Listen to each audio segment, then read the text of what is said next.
افدا محمد امي وخوش من تماشافان هيجا جي برنامج قادا خسريه بخلك كانو ام ايرو ميفان مالاونا ميرو بر خدايا نافندا كونغراستار اباكرو رجلات سوريه رخصتنا کو دحم سال شورش ده و برياوي بيشنكتي جري خستن كرين و پروردكرنا جوا كرا كريه بحزاران جن جه خوتي ده گرتن و باواي کی چالاك د جواکه و هم جد شورش ده رولک گرینگ لیستنه میرو بر خدای ناوند آوان امی خبات وان جنز و ناس بکن لبلی بریا گم درباسی ناونده ببین ما دوست یک دربار کار و خبات وان دا آماده کریه ام به هفره لی تماشا بکن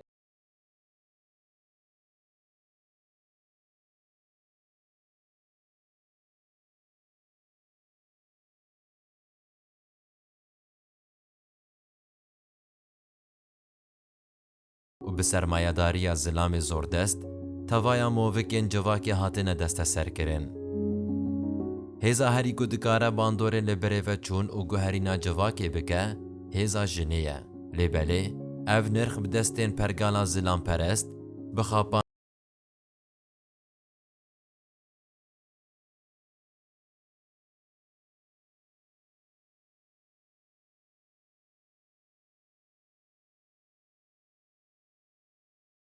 واکا کرده و به تایبتی لروجاوای کردستانی به فلسفه و رامان ریبر آپو خباتک پیروز آجبو آزادی جنه هاتیه مشاندن. به پیشکتی جنین کرد جارا یکم ده سالا 2005 ده یکیتی استار تیدا مزراندن. لجر سیوانا و یکیتی جنان خبری خستن کر و جبو شورشک دیروکی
امو ناس بکن نابی و کاری و بدرم ناس بکن وکم میفانی و نیروکس تک تیوی قلقي بخير هاتن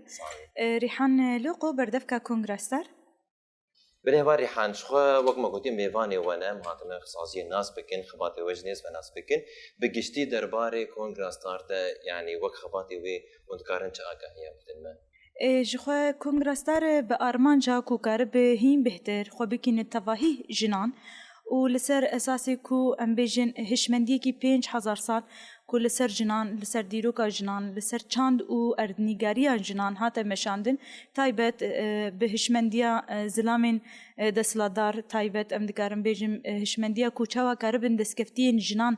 جديرو كي حتى روجا إيرو أفرا يعني تشتكو جن أفران دي شوا كارب بدزة لبلا جن شبكو كارب جارة كدن دفي أرد نجارية دسكفتين خوا زانستا خوا ديروكا خوا و أم كاربن هي بهتر زماني خوا بباريزن جنان دنافا ديرو كده حتى روجا إيرو بينافر تكوشينا كي ديروكي داي مشاندن هلبت دما أم بحثا تكوشينا ديروكي ديكن أم جي روزا لوكسمبورغ تا ساكينا جانسس أم دس بيديكن تكوشينا جنان جي جيهاني ده حتى رجا إيرو جهف نقطة جبونا ويجي جي رهفال وقوميتانا ميمزن هفال ساكينة جانسز تكوشينا جنين كرد تايبت ام چاوا کاربن دناوا هشمندین داگر کران ده نجات پرست اول پرست زاین پرستان ده ام چاوا کاربن هیم بهتر چند خوا دیروکا خوا زمانین خوا و هبونا خوا بپارێزن بوی ئارمانجێش بەرکو ئەمژی لە باکوور و ژێلاتی سووری ژیان دکەن پەرچەیەکی گوژێ وڵاتی سووری بخۆیە د وڵاتی سووری د هشمندیا نەتەو پەرست گەلێکی لە پێش بوو و دناوا vê هشمندیە de هەلبەت دەما ئەم بەحسا vê dikin هشمندیا زایندی گەلێکی لە پێش بوو هشمندیا ku فەرق و جوداهی ناڤەرا ژین û mêran de derdikete pêş û wekî ku tê xuyanikirin di nava civakekî me bi vî rengî ku mêr bêjin berpirsiyarê tevahî jiyanên lêbelê jin ji bona xizmetê ji bona bikaranîne ji bona em bêjin zaroka bi van hişmendiyên ku biçûk li jinan meyzekirin û her wiha jin bê îrade di nava civakê dihiştin û jin bêrol hiştin di van aliyan de nakokiyên mezin derxiste pêş ji bona wê jî rêbera bu têkoşîna azadiyê bi pêşengtiya jinan dest pê kir û di şexsê komîtana mezin Sekîne Cansiz de wekî rêyekî mezin li pêşiya jinan vekir Bakur û Jilatê Sûrî de em dikarin em bêjin em xwedî şansekî bi vî rengî mezin bûn ku ji 10,050 de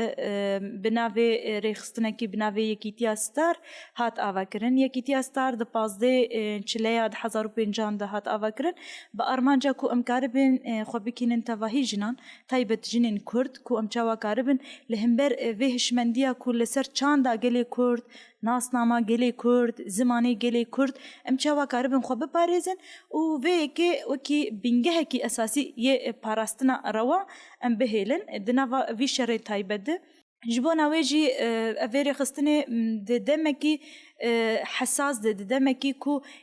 rejîma Sûrî nedihişt ku ti rêxistinên cuda di vî welatê dibe avakirin û hela taybet rêxistinan jinan an jî rêxistinên ciwanan qet nedihat qebûl kirin ji bona wê jî Yekîtiya Star di demên veşartî de di demên zor û zehmet de hate birêxistin kirin hate avakirin bi armanca ku em çawa karibin vê yekê hîn bihtir biparêzin û em xwe bikînin tevahî malbatên xwe li ser vî esasî bi kombûnên jinan bi rengekî veşartî li ser perwerdekirina zimanê dayîkê perwerdekirina em bêjin hişmendiyê perwerdekirina malbatê li ser vê yekê kar û xebat dihate meşandin ku em çawa karibin di nava qirkirina sed sala 21 em di nava vê qirkirinê de çawa aliyê xweparastinê em pêş bixin lêbelê ev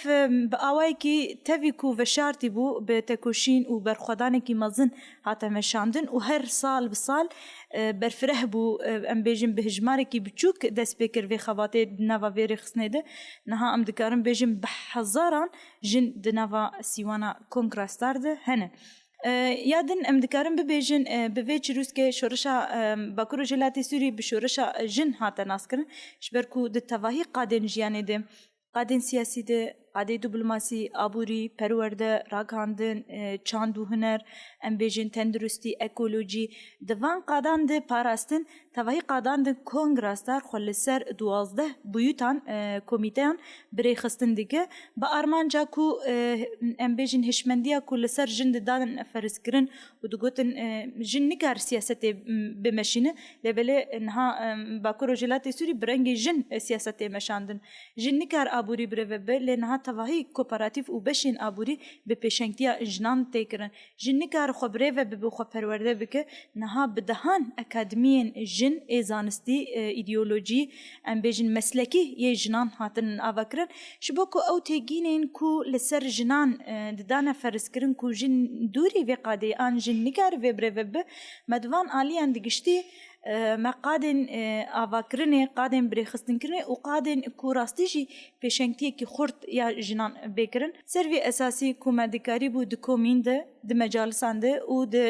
komîteyan de heta asta ji gundekî taxekê bigir heta asta Bakur û Jilatê Sûrî de wekî Kongra Star me dikarî bû xwe birêxistin bikira Kongra Star ne tenê di herêmên Bakur û Jilatê Sûrî de lêbelê di Heleb de di Şam de Başûr Libnan û di qadên 8 welatên Ewropa de ام بیجن خبری خستن دیگه جبو گهشتنا تواهی مالباتین روجاوایی و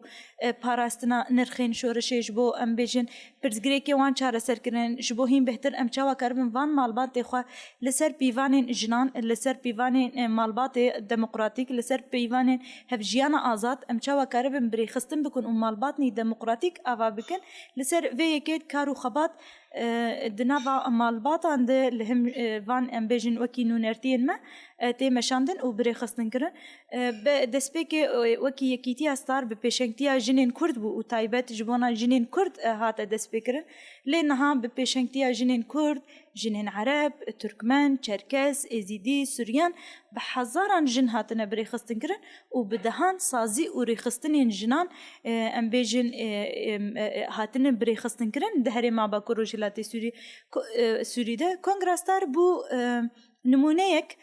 کو دوی هرمه ده بدهان سازیان جنان به آوا کرن بو بینگه کو هر کس هر ریخستنک هر پیکاتیک هر امبیجن هرمک دکاره بناف و امبیجن چاند و هبونا خو ریخستنا خو آوا بکه جبونا وجی ام دکارم بیجن نتنی نها کنگراسار لور هی ریخستنا زنوبیات هرمین رزگار کرید هی ریخستنا جنین سوری هی ریخستنا امبیجن مجلس جنبا کروشلات سوری هی منظمین تایبت امبیجن جبو پاراستنا نرخین جنا وکی سارا هي وکی نودمش بو زاروکاش بو شليرش بونا ام بيجن اصلا قالك ريخستين وصازين جداش بلي كونغراستار هاتن افاكرن ده هرما باكرو جلاتي سوري حر ام بيجن حر ريخستنك كوكاري باوايكي جنان بريخستن بك خرد بك لي بلي كونغراستار وكي ريخستنا اساسي ياكو ام بيجن بريا شورشا باكرو جلاتي سوري كو هاتا افاكرن ونهاجي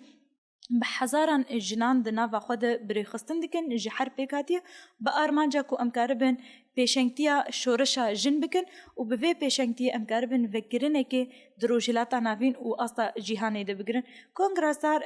پیشنگتی که مزن جبو سیستما هفسوروکاتی کر کو به نمونه دناوا تواهی سازین ریوبریا خسر و پارتین سیاسی ین کو لهرم با دروجلاتی سوری ادوان الیان ده امبیجن گاوین بکوک جدیرو که ده حتی روجا ایرو ده هاتن آویتن ده آلی که دن دجی امدکارن ببیجن ده آلی خو پاراستنه ده کو دناوا وی شورشه ده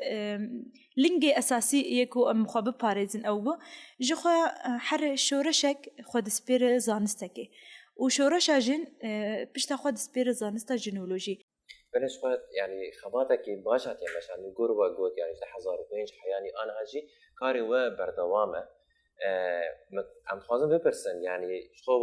كيتيا ستار ده سبيكر وكناف باشه و ناف خو گوهرد وكر كونغراس ستار اف کنگی پیک هات و صدما گو ناوی ویجی کتیه بو کنگر اف صدما ویچه بو راست يعني دمن ما قلت يكيتيا ستار او رخصنكيش بو جنين كرد شبو باراسنا چاند و هبون و امبيجن زمانه جنين كرد و گلي كرد بو راستي هاتا افاكرن دمن كو ما قلت سال بسال چاوا مزم بو خبري خستن كر كيات جروسكا شورشا 19 تيرمهيده ایدی کنگراستار نتنی بجنین کرد، بجنین عرب، بجنین ترکمان، بجنین ازیدیر، بگلک پیکاتین کل باکرو جلاتی سوری ده جیان دکرن. بوانا مجولك بونك جيبو وده حر باجارة كده بحر بيكاتية كده ده تفليبونا وان ده نافا يكيتيا ستار ده جيبو ادي مديد كو يكيتي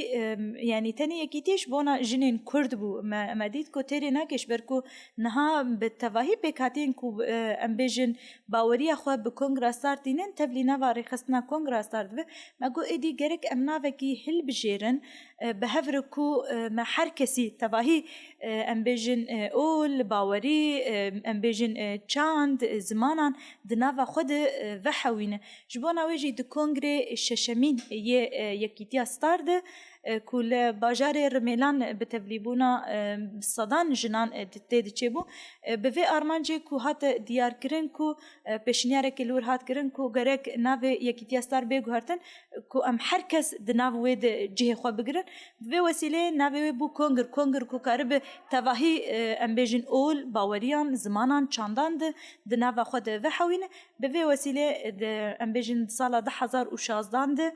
د کنگره ششمین ده لباجار رمیلان ناوی یکیتیا ستار بو کنگره ستار کو به امکار بن هر کسی د ناوا کنگره ستار وحوین نها جی د ناوا ام بیجن نتنی بجنین کور تواهی پیکاتین کو باوریا خو پیکتینن ام بیجن د اصابه کروشلات سوری ما گوتش در ویوجی به هزاران جن د هندریوی ده خبری خستن دکن خو پرورده دکن و بیک ارمانجه بیک ام بیجن سلوگانه بیک ام بیجن پیوانی لسروی کار دکن کو هیم بهتر ارمانجه یکمینیا کنگرستار او جبونا آزادی فیزیکی یاری برتی بلش خوش بوم خبات و بهتر ناس بکن آنها خوازن یا درباسی نوا ناوند من بشوی که هی امان بهتر ناس بکن بهتر مثلا امواد هرگیلین کار ناس بکن خواه اگر وره بدن نام درباسی وی داره ببین شون سپاسیاتت کن سربانا گاهیان ام خوازن یدی درباسی ناوند بین اگر اون درفتی بدن تمام ام کاره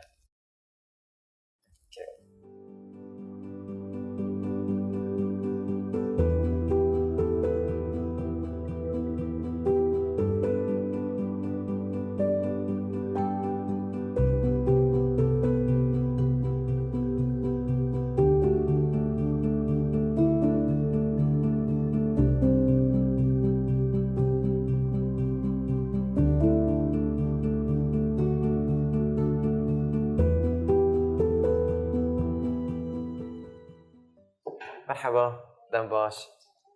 چاونه باشین صافي عندك سباس كلام كنجي چاونه باشین صافي قال لك سباس صافي امشي باشین اميرو ميفاني وانا كوغراستار قال لك بخير عيد صافي ام بشي وناس بكن بو تماشاوان تناس بكن خواتي و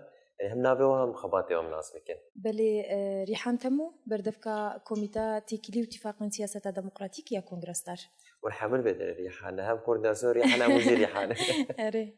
باشا امنك خواتي وناس بكن طيب دنابا كونغراستار ده خواتي دبلوماسي امنك نسري اكهدار ببن بلي شخوا دمي ام بحثا خباتين دبلوماسية كونغراستار دكن هلبتي جكار تيكوشين وخباتي تفجرا ازاديا جن نقطة بلكي هرتم ام بحثي دكن كو هرچ قاسي تيكوشينك كو بصالان هاتيه مشاندن دناف دا قالك بشين خوا فساس كرنا وافا كرنا دناف دا خباتي دبلوماسي جي بلكي هرچ قاسي وك كوميتا دسبيكي نهات بمشاندن جي لي دنافا تيكوشينا بصالان ياكو هات مشاندن هلبتي افكار هرتم هبو بتايبت دنافا شورش عروج افادا وبشتي شاركو الهمبري داعش بأفسانة بخباتكي ديروكي هاتا مشاندن كو إيرو شافي حميد نياي لفيدري ميزاني أساسا دفي مليدة بلكي كدك خباتي دبلوماسي هبو دفي مليدة لي بتايبت احتياج هات ديتنكو دنافا سيستما كونغراستار دا كو كوميتي كي تايبت كسين تايبت كو في خباتي بدن مشاندن كو هين بهتر كاربن بيناسيا كونغراستار بكن هين بهتر كاربن كدا كل فيدري تي مشاندن تكوشينا كل برتي مشاندن كاربن جبو دنياي بدن ناسين وبدن خوياكرن برنجي وي راست احتياج هبو كو كوميتا دبلوماسي خوري خصن بكي لسرفي اساسي بلكي 2016 بشتي كونغري ششي كونغراستار وك كوميتي كي رسمي دنافا هيكليات ورخصنا كونغراستار دا خب جيكر بأرمانجن قلكي كور بأرمانجن قلكي ام بجن زنگين كو قاربه هين بهتر خباتكي بده مشاندن كو ببه عينك دنگ و رنگ شورشا جن هم جبو هندر و هم جبو يدربا وكي خواتي دبلوماسي كو انها تي مشاندن يعني لسر روية عرضي بهتري خود نابا كشان بشاده يعني تيكليين هندرينن يان تيكليين ديانا آسا دربا يعني جبو خاطر آستا تيكليا أمناس بكن چهو اندكارن بنرخينه بلش خوان ها خباتي دبلوماسي بگشتي وكنارينا كل سرفي خباتي تي مشاندن بلكي هرتم رنگي جن دناف دنبو دناف دولتي دجي دناف هندر دجي هرتم بلكي برنگي إسلام وك كو نكاري جنتي ديار كرين وكو تاني دولت دكاري في خباتي بدي مشاندن قرق تاني دنافا جهن فرمي دبي دنافا جهن كو قريداين دولتي دورن مشاندن بلكي هرتم اف نارين لسر في قاديد هاتا فارس كرين لي بخباتي دبلوماسيا جنرا بلكي قلك نارين هاتن قهرتن قلك نيزيكاتي هاتن قهرتن يا هري جرينج او كو هشمنديا كو لفي قاديد ميزاند او هین بهتر هاتا گوهرتن و بهتر کدا جن رنگ جن تکوشینا جن دوی خباتی ده هاتا مشاندن جبوی وی که بلکی مگوت بدرجاهی دیروکا میا رخصتنا کنگرستار ده اف خبات هرتم نهاتا مشاندن نها بلکی هرتم ام دبیجن دیپلوماسیا کنگرستار ناش به دیپلوماسیا دولتان ناش به دیپلوماسیا کو حتی به کلیت ناس کرند نوا سیستمین کوهنه نوا هشمندین کوهنه ده جبوی وی که بلکی لینک اساسی اکو خود سپیری ده لسر اساس فکر و فلسفه ریبر اپو دیپلوماسیا نتوا دموکراتیک هول دی آواکرن طبعا اف دیپلوماسیا نتوا دموکراتیک جی ریو ریبازی و جودانه هیزی کوپیرا استراتژیک خبات دی مشاندن جودانه لکیلک خبات خوی تکنیکی اکو ام بجن ملی وقت تکتیک بدولتان را یعنی بکسایتن کو بگریدای دولت را ددن مشاندن جبوی وی که بلکی بنگه خبات ما خود سپیری جنین تکوشر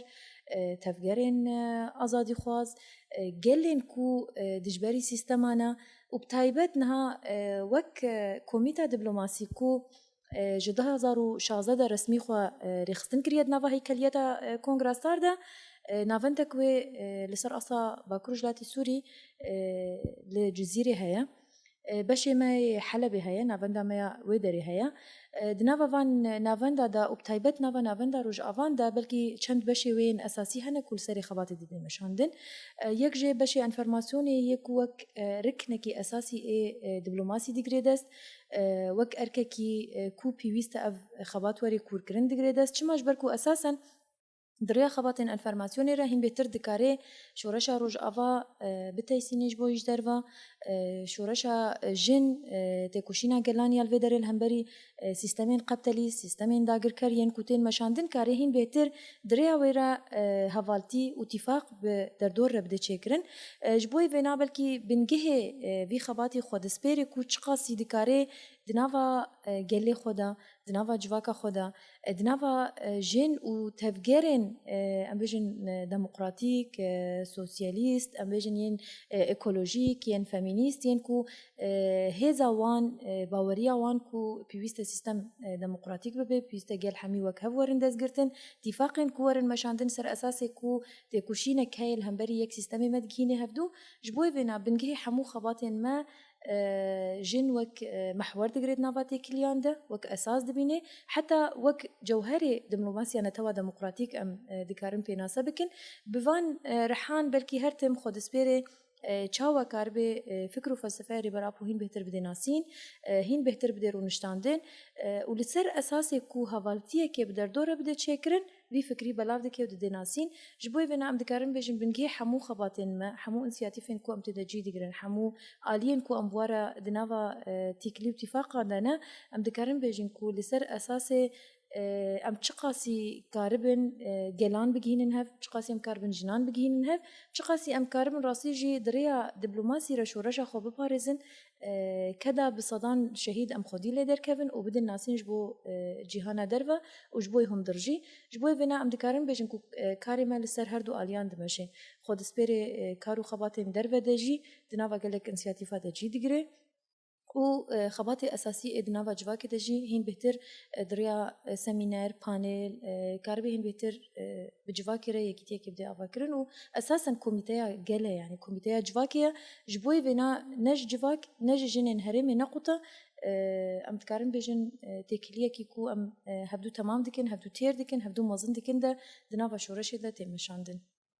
خباتك بيربيتو زبراسي خباتا دبلوماسي تايبت دمك أولو ده مش خباتي ورا يسرتفتني دقازو من هر هبن ومسباسي هوت نقول دم خواجي دامه ومن هر هبن مثل يسرتفتني جورا تخوازن ام خاطري خوش وتخوازن ام هر جرا خدنا بسازيه ده بردوام بك من هر هبن جرا سباس بوغا سركفتن به صافي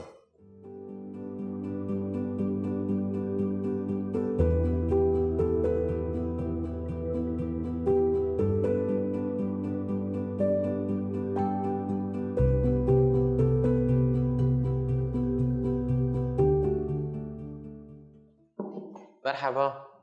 دم باش چاوانه باشین مرحبا و چاوانه باشین براحتن ام بین جمته چاویت باشی الحمد لله باشم ام تناس بکن پیشی اسمك نافي ملاوين حموية راك عندنا كونغراستار بشي كردي نوتشي كردي تربرت خبتي أري ابوش خاصية تبدري كاردكي تقريبا 6-7 ما شش حفت مهيتا تبدري كاردكي باش راقاندنا زماني كردي اه لبدري يعني دبش انا يان چند بشم چند زمان بله بشي مونتاجي هي بشي نوتشي عربي هي بشي تصوير يعني هنا يعني درن يعني يقول تصوير دربك هبن دربه ديمانا دقرين أري. يعني هر يكي اندامي واباشقنا يعني دبدري أري باشقن وتربدري تايبت چكاري دكي السر بشي نوتشي كردي نوچه اماده دكن وشاندك يعني ون نوچه گشتي دقرين يان تاني لا قرداي بس قرداي كونغراستار بهم درن ديمانا دقرن تصوير دكن ونوتشي خوش دقرن وشاندك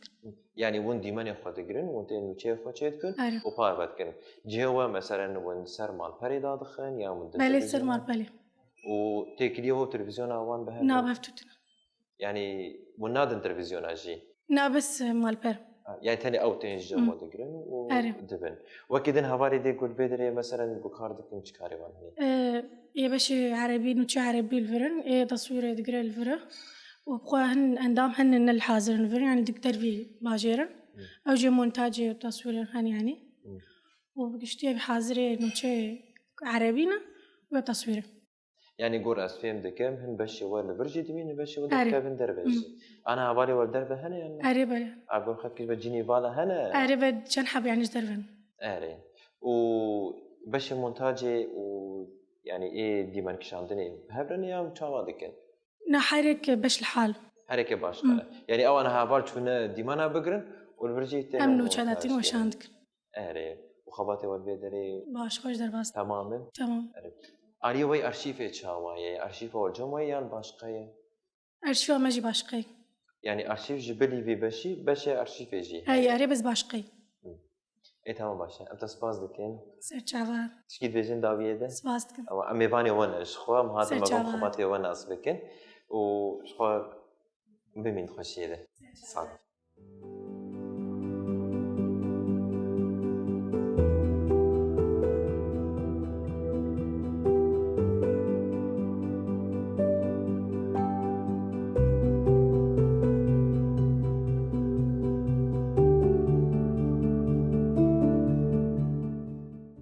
بله تماشاوانین هیجا لوی دریجی ام دگهجن داویا خلقا خو جبر حیانی خلقا به لسازیه کنو کو امه ببن میوانه وی جقادا خو سریه لبندا مبن آنها جیون بمینت نوا